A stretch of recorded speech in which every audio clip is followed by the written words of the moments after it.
வருஷம் 2 வருஷம் ஒரு வாட்டி நம்ம டிபார்ட்மெண்ட் அறுவை குடல் அறுவை சிகிச்சை டிபார்ட்மெண்ட்லேருந்து ஏதாவது புதுசாக அதிசயமாக பண்ணணும்னா சொல்லணும். ஆக்சுவலி 3 வருஷத்துக்கு முன்னாடி உங்களுக்கு இதே அட்ரினலக்டமியில் உலகத்திலேயே பெரிய அட்ரினா லேப்ரோஸ்கோப்பியில் எடுத்தது சொன்னோம். சமம் அது வந்து பேப்பரில் வந்து அந்த ரீச் வரல. அவ்வளோ பெரிய சாதனை அது. ஏன்னா 15 சென்டிமீட்டர் சைஸ் அந்த ஃபியோட்டோமோசைட்டோமாவை லேப்ரோஸ்கோப்பியில் உலகத்தில் எம்டி ஆண்டர்சன், மெமோரியல் ஸ்லோன் கெட்ரிங், லண்டனில் இருக்கிற பெரிய ஹாஸ்பிட்டல்ஸ், பாரிஸில் இருக்கிற பெரிய ஹாஸ்பிட்டல்ஸ் எதுலேயுமே வந்து பண்ணது கிடையாது. பண்ணி வந்து அது வந்து அவ்வளோ இம்பார்ட்டன்ட் கிடையாது. 2 centimeters where we removed only the tumor leaving the cortex. So one cortex is enough to produce. அது வந்து எல்லாத்துலேயுமே பார்த்தீங்கன்னா கடவுள் வந்து நிறைய டூப்ளிகேஷன் கொடுத்துருக்காரு. 2 கிட்னி கொடுத்துருக்காரு. ஸோ ஒரு கிட்னி கெட்டு போனால் கூட இன்னொரு கிட்னி இருக்கு. ஸோ அந்த மாதிரி எல்லாத்துலேயுமே டூப்ளிகேஷன் பண்ணி வச்சிருக்கேன். ரமேஷ் அர்த்தனாரி, நான் வந்து இந்த ஹாஸ்பிட்டலோட மருத்துவ இயக்குனர் plus head of gastrointestine surgery, GI surgery. இவர் வந்து doctor Bose, senior consultant in GI surgery. Doctor Srinivasan, senior consultant in GI surgery. அவர் doctor Maharajan, head of department of anaesthesia, senior consultant in anaesthesia. அவர் வந்து குடல் அறுவை சிகிச்சை கேஸுக்கு மெயினாக அனஸ்தீஷியா கொடுப்பார். ஸோ இங்கே அனஸ்தீஷியா டிபார்ட்மெண்ட்டில் 7-8 கன்சல்டன்ட்ஸ் வந்து ஸ்பெஷலைஸ் பண்ணிட்டாங்க. ஒருத்தர் ஹார்ட்டுக்கு மாத்திரம் கொடுப்பார், ஒருத்தர் குடலுக்கு மாத்திரம் கொடுப்பார், ஒருத்தர் ஒன்றுக்கு அந்த யூராலஜிக்கு மாத்திரம் கொடுப்பார், ஒருத்தர் ஆர்த்தோபெடிக்ஸ் எலும்புக்கு மாத்திரம் கொடுப்பார், ஒருத்தர் மூளைக்கு மாத்திரம் கொடுப்பார். ஏன்னா எல்லாத்துலேயும் கொஞ்சம் வித்தியாசமான டெக்னிக் கொடுக்கணும், எல்லாத்துலேயும் வித்தியாசமான மெஷின் வச்சு மானிட்டரிங் பண்ணணும். ஸோ ஒரே ஆள் அதை திருப்பி திருப்பி பண்ணிட்டு இருந்தால் தான் அதில் எக்ஸ்பர்டைஸ் வரும்னு இது வரும். எனக்கு தெரிஞ்ச வரைக்கும் இந்த மாதிரி ஸ்பெஷலைசேஷன் இன் அனஸ்தீஷியா டிபார்ட்மெண்ட் மதுரையில் எங்கேயுமே கிடையாது, சவுத் தமிழ்நாடுலேயும் எங்கேயுமே கிடையாது. ஈவன் கோயம்புத்தூரில் வந்து இவ்வளோ தூரத்துக்கு ஸ்பெஷலைஸ் பண்ணி அனஸ்தீஷியாலாம் கொடுக்குறாங்களான்னு எனக்கு தெரியாது. நீங்கள் வந்து அங்கே தான் கேட்கணும். இப்போ நாங்கள் இந்த கேஸு என்ன கேஸ்னால், இது ஒரு 33 வயசு உள்ள லேடி. அவங்களுக்கு கொஞ்ச நாளாக பிளட் ப்ரெஷர் இருந்திருக்கு. பிளட் ப்ரெஷர் தவிர அவங்களுக்கு தலைவலி, மாறுல படப்படப்பு இருந்திருக்கு. அதை இன்வெஸ்டிகேட் பண்ணுறதுக்கு வயிற்றுக்கு ஸ்கேன் பண்ணியிருக்காங்க. ஸ்கேன் பண்ணுறச்ச அவங்களுக்கு அதில் கட்டி தெரிஞ்சிருக்கு. அவங்க வந்து ஸ்கேனில் வந்து அட்ரினல் கட்டின்னு சொல்லி அவங்க வந்து உடனே சிடி ஸ்கேன் பண்ணியிருக்காங்க. சிடி ஸ்கேனில் அது கன்ஃபார்ம் பண்ணியிருக்கு. ரைட் சைடில் 9 சென்டிமீட்டர் சைஸில் ஒரு டியூமர் இருக்குது அட்ரினலில். லெஃப்ட் சைடில் 2 சென்டிமீட்டர் டியூமர் இருக்குது அட்ரினல்னு சொல்லியிருக்காங்க. சிடி ஸ்கேன் தான் இதுக்கு ஸ்கேன் ஆஃப் சாய்ஸ். ஏன்னா சிடி ஸ்கேனில் வந்து கிளியராக இரத்த குழாயெல்லாம் தெரியும். அந்த இரத்த குழாய்க்கும் இந்த கட்டிக்கும் என்ன சம்மந்தம் இருக்குது, எவ்வளோ கிட்ட இருக்குது, எவ்வளோ தூரம் இருக்குது அப்படின்னு தெரியும். இப்போ இன்னொரு கேஸ் பண்ணினோம். அந்த கேஸில் வந்து அந்த கட்டி வந்து இரத்த குழாய் வழியாக அந்த ஐவிசிங்கிற பெரிய இரத்த குழாய்க்குள்ளேயே உட்காந்துருந்தது கட்டி, பார்ட் ஆஃப் இட். ஸோ நாங்கள் ஃபஸ்ட்டு என்ன பண்ணோம்னா, ஹார்ட் டாக்டரை வந்து செஸ்ட் ஓப்பன் பண்ணி இந்த இரத்த குழாய் ஹார்ட்டில் எங்கே போய் சேர்றதோ அந்த இதை கண்ட்ரோல் பண்ணிட்டோம். ஏன்னா அந்த மாதிரி கண்ட்ரோல் பண்ணாத நாம் எதாவது பண்ணோம்னா இந்த கட்டியை தொடர்ச்சியை ஒரு பீஸு வெடிச்சு உள்ளே போயிடும் ஹார்ட்டுக்குள்ளே.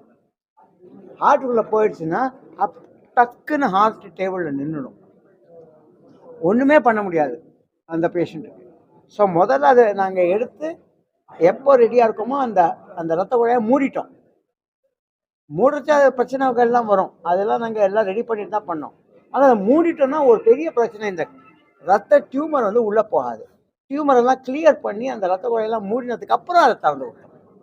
ஸோ அந்த மாதிரி இதெல்லாம் ப்ரிப்பேர் பண்ணுறதுக்கு இந்த சிடி ஸ்கேன் தான் ரொம்ப உதவிக்கும். இந்த அட்ரினல் கிளாண்டில் 2 பார்ட் இருக்கு, கார்டெக்ஸ், மெடுலா. மெடுலா வந்து அட்ரினலின் ப்ரொடியூஸ் பண்ணும், flight or fight hormone. But அது வந்து வேற இடத்துல இருந்தும் ப்ரொடியூஸ் ஆகும். ஆனால் அந்த கார்டெக்ஸ்லேருந்து வர்றது வந்து மினரலோஸ்டிராய்ட், கார்டிகோஸ்டிராய்ட், கார்டிசால். அது வந்து அட்ரினல் ஒன்றில் தான், அந்த கார்டெக்ஸில் தான் ப்ரொடியூஸ் ஆகும். ஸோ சப்போஸ் 2 சைடு அட்ரினலையும் எடுத்து தூக்கி போட்டோம்னாக்கா அப்போ வந்து அவங்களுக்கு ஆயுசு முழுக்க அந்த ஸ்டீராய்டை வந்து மாத்திரையாக கொடுக்கணும். அது மட்டும் இல்லை, சப்போஸ் அவங்களுக்கு ஜுரத்தில் உடம்பு சரியாத போனால், இல்லை அவங்க ஏதாவது ஒரு வியாதிக்கு அட்மிட் ஆகி, இல்லை ஒரு ஆப்ரேஷன் பண்ணோன்னா இந்த ஸ்டீராய்டெல்லாம் இன்க்ரீஸ் பண்ணி 3 நாளைக்கு கொடுத்துட்டு தான் பண்ண முடியும். இந்த பேஷண்ட்டுக்கு இந்த ஆப்ரேஷன் நம்மளுக்கு எவ்வளோ டைம் எடுத்துக்குது? இந்த பேஷண்ட்டுக்கு வந்து நாங்கள் வந்து 2 மணி நேரம் 5 நிமிஷம் எடுத்தோம். டோட்டலாக 125 மினிட்ஸ் எடுத்தோம், 2 சைடும் சேர்த்தி. இதே பேஷண்ட்டுக்கு வந்து வெளியில் அந்த ஜிஹெச்சில் போட்டுச்சு, அவங்க பேப்பரில் போட்டிருக்காங்க 5.5 மணி நேரம் எடுத்தாங்க. ஏன்னா இருக்கலாம், பெருசாக கட் பண்ணிவிட்டு அப்புறம் அதை தைக்கிறதுக்கும் டைம் ஆகும். கட் பண்ணுறதுக்கு தைக்கிறதுக்கு ஒரு 1 மணி நேரம் எக்ஸ்ட்ரா ஆட் பண்ணிக்கலாம். ஆனால் நாங்கள் ஓட்டையில் மேனேஜ் பண்ணதுனால எங்களுக்கு அந்த இது கம்மி. So we are able to save time. So அதுக்கு வந்து எங்களுக்கு வந்து மீனாட்சி மிஷன் ஹாஸ்பிட்டலில் நான் பெருமைக்கோசரம் சொல்லலை, உலகத்தில் அமெரிக்காலேயோ இங்கிலாந்துலேயோ ஹாஸ்பிட்டலில் பெஸ்ட் ஹாஸ்பிட்டல்ஸில் என்ன மாதிரி எக்யூப்மெண்ட் தியேட்டரில் இருக்குமோ அது எங்கள் கேஸ்ட்ரோஎன்ட்ராலஜி தியேட்டர், கார்டியாலஜி தியேட்டர் எல்லாத்துலேயுமே இருக்குது. இப்போ வந்து இந்த கேஸுக்கு வந்து நாங்கள் பண்ணது வந்து 4K லேப்ரோஸ்கோபிக் சிஸ்டம். அது வந்து இப்போ ரிலீஸ் ஆகியே 1.5 வருஷம் தான் இருக்குது. அதுக்குள்ளே நாங்கள் ஆல்ரெடி 2 சிஸ்டம் வாங்கி வச்சுட்டோம் 4K. பாக்கி பேர்லாம் இப்போ தான் வாங்கிறதுக்கு திங்க் பண்ணிட்டு இருக்காங்க. Many Apollos, many hospitals in Bombay, Delhi, பெரிய பேர் உள்ள ஹாஸ்பிட்டல்லாம் 4Kலாம் கிடையாது, ஹை டெஃபினிஷன் தான் வச்சு பார்த்துட்டு இருக்காங்க. ஏன்னா அவங்க வந்து ஒவ்வொரு எக்யூப்மெண்ட்டுக்கும் லாபம் பார்ப்பாங்க. எங்கள் ஹாஸ்பிட்டல் அட்மினிஸ்ட்ரேஷன் வந்து லாபமும் வரும்னு தெரியும் அவங்களுக்கு. பட் அவங்க மோர் interested in providing the best instruments. எங்ககிட்ட 3 கேத் லேப் இருக்குது. இந்த சைஸ் ஹாஸ்பிட்டல் நீங்கள் 3 கேத் லேப் பார்க்க முடியாது. 2 ஹையஸ்ட் குவாலிட்டி ரேடியோ தெரப்பிக்கு கதிர்வீச்சு மெஷின்ஸ் இருக்குது. ஸோ அந்த மாதிரி நிறைய இருக்குது. இதுக்கு வந்து இந்த 4K லேப்ரோஸ்கோபிக் சிஸ்டம், அப்புறம் வந்து அந்த ஒரு இதை வச்சு நாங்கள் கட் பண்ணிட்டு இருந்தோம், அது பேர் தண்டர்பிக். அது ஜப்பானில் ஒலிம்பஸ்லேருந்து வருது, அது ஜப்பான்லேருந்து வருது. அது வந்து அது எப்படின்னா, அது வந்து கட் பண்ணலாம் பார்த்தோன்னா ப்ளீடிங்கே இல்லை. சாதாரண சிசர்ஸ் வச்சு கட் பண்ணால் அந்த இடத்துல ப்ளீடிங் வரும். இது என்ன பண்ணும் முதல்லன்னா, இது வந்து அங்கே இருக்கிற எல்லா வெசலையும் க்ளோஸ் பண்ணிடும், அதுக்கப்புறம் கட் பண்ணும். இது எல்லாமே அதில் பில்ட்இன் டெக்னாலஜி இருக்குது, சாஃப்ட்வேர் அண்ட் ஹார்ட்வேர். ஸோ அது சென்ஸ் பண்ணுறது டிஷ்யூ ரெசிஸ்டன்ஸை, அதை வச்சு அது மெஷின்குள்ளே தெரியறது இது வந்து சீல் ஆயிடுச்சு, இனிமேல் கட் பண்ணலாம் அப்படின்னு அதுவே கட் பண்ணிடுறது. ஸோ நம்ம மெஷினை ரீப்ளேஸ் பண்ண வேண்டாம். இப்போ வேறு இதாக இருந்தால் நம்ம ஒரு இதை வச்சு அதை பொசுக்கணும், அப்புறம் அப்புறம் கத்திரிக்கோலை வச்சு வெட்டணும், கத்திரிக்கோலை வச்சு வெட்டணும். இங்கே வந்து அப்படி கிடையாது. பேக் பாருங்க, இப்போ சாமான வெளியில் எடுக்கச்ச கட்டி வெளியில் இருக்கச்ச கட்டி உடஞ்சி போயிடும். உடஞ்சி போயிடுச்சுன்னா செவுத்தில் உடஞ்சி போயிடும், இங்கே ஸ்ப்ரெட் ஆகிடும். ஸோ நாங்கள் என்ன பண்ணுவோம்னா, உள்ளேருந்து எது எடுத்தாலும் பேக்கில் போட்டு எடுப்போம். நார்மலாக பாக்கி ஹாஸ்பிட்டல்லாம் பேகு வாங்கி கம்பெனிஸ் பண்ணுறான், அந்த பேக்கை வாங்கி யூஸ் பண்ணுறாங்க. ஆனால் அந்த கம்பெனிஸ் பண்ணுற பேக்கெல்லாம் வந்து 3000 ரூபா 3500 பேகு வேறு. அது எல்லாமே வந்து ஸ்பெஷல் பிளாஸ்டிக் நாங்கள் வந்து இங்கேயே தயாரிக்கிறோம். சில பேர் என்ன பண்ணுவாங்கன்னா, இந்த யூரின் பேக்கு அந்த மாதிரி பேக்கை யூஸ் படுத்திப்பாங்க. ஆனால் அது வந்து ரொம்ப பெருசாக இருக்கும், சைஸ் சரியாக இருக்காது. நாங்கள் இங்கே வந்து இந்த பேக்கை 4-5 சைஸில் பண்ணுறோம். ஸோ அப்பெண்டிக்ஸ் இருக்குன்னா சின்ன பேக் போடுவோம், வித்த பையனா கொஞ்சம் லார்ஜர் பேக் போடுவோம், ஒரு 10-12 சென்டிமீட்டர் டியூப்னா அதோட அடுத்த சைஸ் பேக் போடுவோம். ஸோ ஒவ்வொரு சைஸுக்கு ஒரு பேக் வச்சு இந்த ஆபரேஷனுக்கு அப்புறம் பேஷண்ட் வந்து நார்மல் கண்டிஷன் வரைக்கும் எத்தனை நாள் எடுத்துக்கலாம் அவங்களோட அவங்க வந்து 3 நாள்ல வீட்டுக்கு போகிறதுக்கு ரெடி ஆயிட்டாங்க. அவங்களோட ரொட்டீன் ஒர்க்லாம் எவ்வளோ ஏதாவது அவங்க டீச்சர் ஆல்ரெடி வேலைக்கு போக ஆரம்பிச்சிட்டாங்க. இப்போ 1 மாதம் 1.25 மாதம் ஆயிருக்கு ஆப்ரேஷன் வந்து. அவங்க ஆல்ரெடி சவுத் சைட்னாலே ஃபுட்டு நான்வெஜ் இந்த ஃபுட்டு அதில் no food restriction. She can eat what ever she wants. Medical claim எதுவும் இன்சூரன்ஸ் வந்து இன்சூரன்ஸ் கம்பெனி அண்ட் அவங்க என்ன பாலிசி எடுத்திருக்காங்கன்னு பொறுத்து இருக்கு. ஸோ சில இன்சூரன்ஸ் கம்பெனி அவங்க பாலிசியில் வந்து இந்த மாதிரி வியாதிகள்லாம் கவர்ட்னா கொடுப்பாங்க. கவர்மெண்ட் இன்சூரன்ஸில் வருது. அப்போ தெரியல எனக்கு கேட்கணும். அந்த காப்பு திட்டத்தில் கேட்கல. இந்த காப்பு திட்டத்தில் கேட்கலாம்.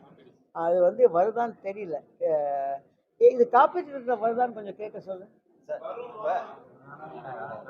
ஆனால் ரொம்ப கம்மியாக வரும். சார் இப்போ வந்து இதுக்கு வந்து இப்போ ஹார்ட் அட்டாக்னா ஒரு டைப் ஆஃப் சிம்டம்ஸ் வரும், இது கிட்னி ஃபெயிலியர்னா ஒரு டைப் ஆஃப் சிம்டம்ஸ் இருக்கு. இதுக்கு அது போல எது பிபி ஏறி இருக்கு, நம்ம டெஸ்ட் பண்ணணும்.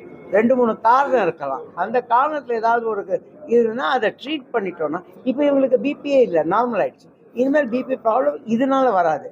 இயற்கையாக இவங்களுக்கு பிபி வரலாம். அப்படி இவங்களுக்கு இப்போதைக்கு பிபி கிடையாது. உங்களோட எக்ஸ்பீரியன்ஸ்ல இந்த மாதிரி வளர்க்குற டிஃபெக்ட் வந்து எந்த ஏஜ்ல இருந்து எந்த ஏஜ் வரைக்கும் யூஸ்வலாக ஒரு 35லேருந்து 50 வயசுக்குள்ள வரும். ஒன்ஸ் நம்ம ரிமூவ் பண்ணிட்டோம்னா திரும்ப அவங்களுக்கு கண்டினியூ ஆகிறதுக்கு வாய்ப்பு இருக்கா? இல்லை வராது. யூஸ்வலாக வராது. இப்போ இதே போல வரும்போது வந்து பார்டர்லையோ பார்டர் பெயினோ இல்லைனாக்கா கிட்னியில் ஏதாச்சும் ஒரு இது மாதிரி இந்த யூரினல் இன்ஃபெக்ஷன் அந்த மாதிரி எதுவும் வரதுக்கான சான்சஸ் இருக்கா? இருக்கக்கூடாது. வராது. இதுக்கு அதுக்கும் சம்மந்தம் இல்லை. இயற்கையாக வரலாம், இல்லை ஃபேமிலிஸில் வரலாம். இதை வந்து நம்ம அவாய்ட் பண்ண முடியாது. என்ன மாதிரியான ஃபுட் ஹேபிட்ஸ்லாம் மெயின்டைன் பண்ணா நார்மலாக இன்னைக்கு இருக்க இதில் வந்து எக்ஸ்ட்ரா வந்து அதிகமாக ஃபாஸ்ட் ஃபுட் எல்லாம் போய் அதுக்கும் இதுக்கும் சம்மந்தமே இல்லை. இதில் ஃபாஸ்ட் ஃபுட்டு அதுக்கு இதுக்கும் சம்மந்தம். அதெல்லாம் வந்து ஹார்ட்டுக்கு, சர்க்கரைக்கு, பிபிக்கு தான் சம்மந்தம். இதுக்கு சம்மந்தம் இல்லை. ஓவரால் சவுத் தமிழ்நாட்டில் நம்ம தான் ஃபர்ஸ்ட் டைம் இது எங்களை தெரிஞ்ச வரைக்கும் தமிழ்நாட்டில் நாங்கள் தான் ஃபஸ்ட் டைம் பண்ணியிருக்கோம். நாங்கள் சொல்கிறோம். ஏன்னா வந்து நாங்கள் எல்லாம் பார்த்துருக்கோம். கர்நாடகாவில் ஒருத்தர் பண்ணியிருக்காங்க, பப்ளிஷ் பண்ணியிருக்காங்க. அகமதாபாத்தில் பப்ளிஷ் பண்ணியிருக்காங்க. பாம்பேயில் சொல்லியிருக்காங்க. பட் டெல்லி, எஸ்ஜிபிஜி ரெண்டுமே வந்து பெரிய எண்டோக்ரைன் சென்டர், வெள்ளூர் பெரிய எண்டோக்ரைன் சென்டர், அவங்கெல்லாம் வந்து பப்ளிஷ் பண்ண மாதிரி தெரியல. பண்ணியிருக்கலாம், ஆனால் பப்ளிஷ் பண்ணாதான் இருக்கலாம். டாக்டர்ஸ் டீம் அச்சீவ் பண்ணிருக்கீங்க. அது பேஷண்டோட கோஆபரேஷன் எப்படி இருந்தது? ரொம்ப கோஆப்ரேஷன் நல்லா இருந்தது. Patient actually wanted to come, but because of the medical council